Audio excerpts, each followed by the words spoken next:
Hello everyone, I hope you all are fine and safe. In this video, we are going to have an analysis of CA Foundation account certified copies for June 2019 attempt, wherein the person whose sheets are being analyzed in this video scored 96 out of 100 in CA Foundation June 2019 attempt, and this score was most probably the highest in that attempt. क्या क्या हम देखेंगे इस video में? First of all the presentation tips which you must follow in your CA foundation exam. In answer sheets को देखकर कुछ बहुत अच्छी प्रेजेंटेशन टिप्स जो कि इन्होंने फॉलो करी थी, जो आपको भी फॉलो करनी चाहिए while attempting your CA foundation exam. इसके साथ साथ some small mistakes which he और she had made in their answer sheets, but आप वो मिस्टेक्स अवॉइड कर सकते हैं while attempting your paper.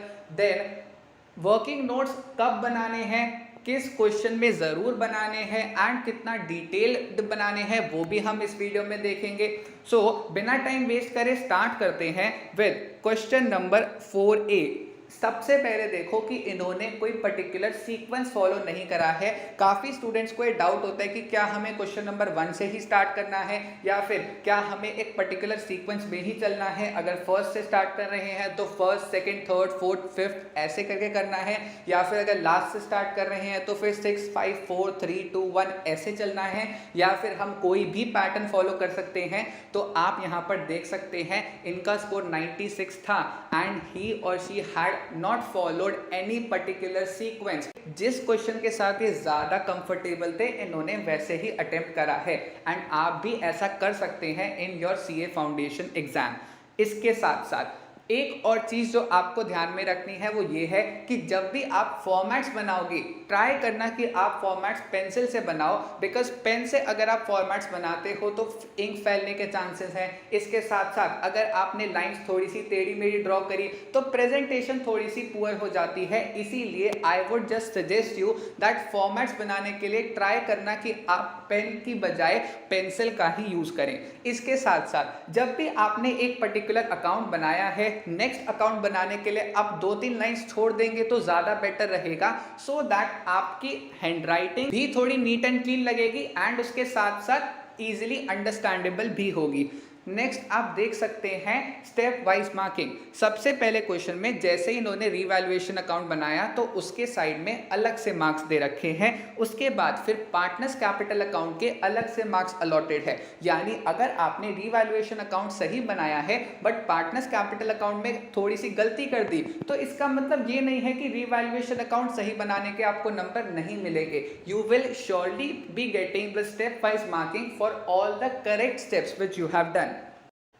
Nextly आप देख सकते हैं कि क्वेश्चन में जो डिमांड थी क्वेश्चन की उसमें तो मार्क्स मिलने के साथ साथ जहां पर इन्होंने वर्किंग नोट्स बनाए हैं उनके भी मार्क्स मिले हैं। मतलब अगर आप वर्किंग नोट्स प्रॉपर्ली नहीं बनाएंगे then you can not expect full 10 on 10 even if your answer is correct. आपका लास्ट आंसर करेक्ट आया है उसके बावजूद आप खुद से 10 on 10 एक्सपेक्ट नहीं कर सकते किसी क्वेश्चन में until and unless you have prepared the working notes very well। so इसीलिए working notes भी प्रॉपरली बनाने हैं।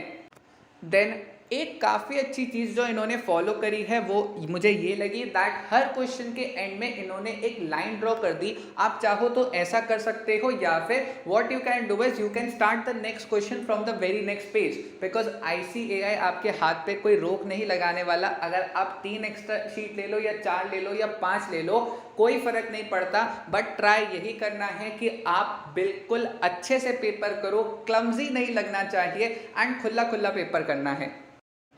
नेक्स्ट एक छोटी सी चीज़ जो आप अवॉइड कर सकते हो वो ये है इन्होंने कुछ जगह पर ओवर राइटिंग कर रखी है जहां पर शायद अमाउंट पहले गलती से गलत लिखा गया हो। Instead of doing that what you can do is आप उस अमाउंट को काट के साइड में नया लिख सकते हो, बिकॉज ओवर राइटिंग करते हो तो ऐसा हो सकता है कि शायद आप जो अमाउंट लिखना चाहते हो एग्जामिनर वो ना समझ पाए। इसीलिए ये चीज़ याद रखना that you must avoid over writing in your answer sheet. अब स्टेप वाइज मार्किंग आपने उन क्वेश्चंस में तो देख ही ली जिन क्वेश्चंस में इन्हें फुल मार्क्स मिले हैं, बट अगर हम आए क्वेश्चन नंबर 3 के ए पार्ट में जहां पर इनका क्वेश्चन थोड़ा सा गलत हो गया है, वहां पर भी आप क्लियरली देख सकते हैं कि जो जो स्टेप्स इनके ठीक थे उन स्टेप्स के इनको मार्क्स मिले हैं, और जो जो स्टेप्स गलत थे वहां पर या तो एग्जाम चेकर ने सर्कल कर दिया है या फिर छोटा सा क्रॉस बना लिया है, बट जो जो स्टेप्स ठीक थे उन स्टेप्स के इन्हें मार्क्स जरूर मिले हैं। फॉर्मेट्स पर प्लीज जरूर ध्यान देना, बिकॉज आप इनके आंसर्स के एक एक पार्ट के आंसर को देख सकते हो। हर पार्ट में इन्होंने प्रॉपरली फॉर्मेट्स बनाए हैं, प्रॉपरली एंड परफेक्ट बनाने हैं आपको आपके फॉर्मेट्स, सो दैट एग्जामिनर को कहीं चांस नहीं मिलना चाहिए आपका हाफ मार्क भी कट करने का।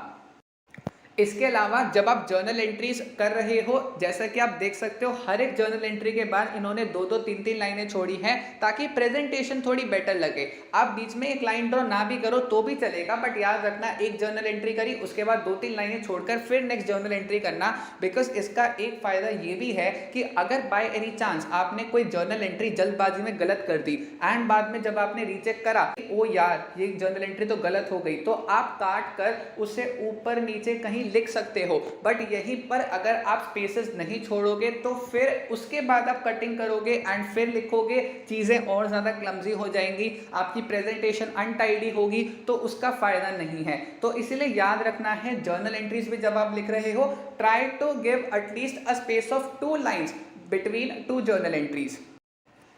नेक्स्ट, फिर थ्योरी क्वेश्चन जब आप अटेम्प्ट कर रहे हो तो आपके क्वेश्चन में जो आपने आंसर लिखा है उसके जो कीवर्ड्स हैं, जैसे कि ट्रू फॉल्स जब आप अटेम्प्ट कर रहे हो तो उसमें इसका आंसर ट्रू है या फॉल्स है उसे आपने सर्कल कर दिया या फिर बॉक्स में डाल दिया, एंड जब आप उसका रीजन स्टेट कर रहे हो तो उस रीजन के वो 2-3 मेन वर्ड्स जिस पर फोकस रखना है आपको, आप वो अंडरलाइन कर सकते हो या फिर आप उसे सर्कल कर सकते हो, ताकि एग्जामिनर का सीधा ध्यान ही उन्हीं पॉइंट्स पर जाए और वो पूरा रीजन पढ़ने की जरूरत ही ना पड़े उन्हें, और वो सीधा टिक करके 2 on 2 आपको दे दे। सो ये चीज आप जरूर फॉलो कर सकते हैं।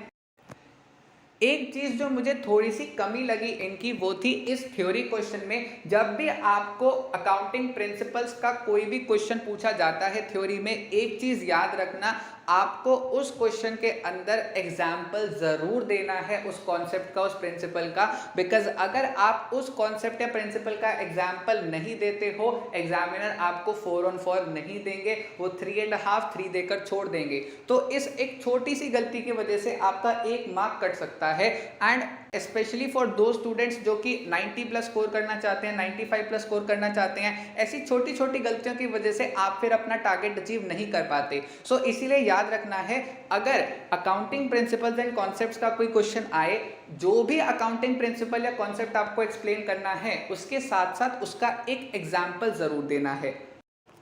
So this was all for this video.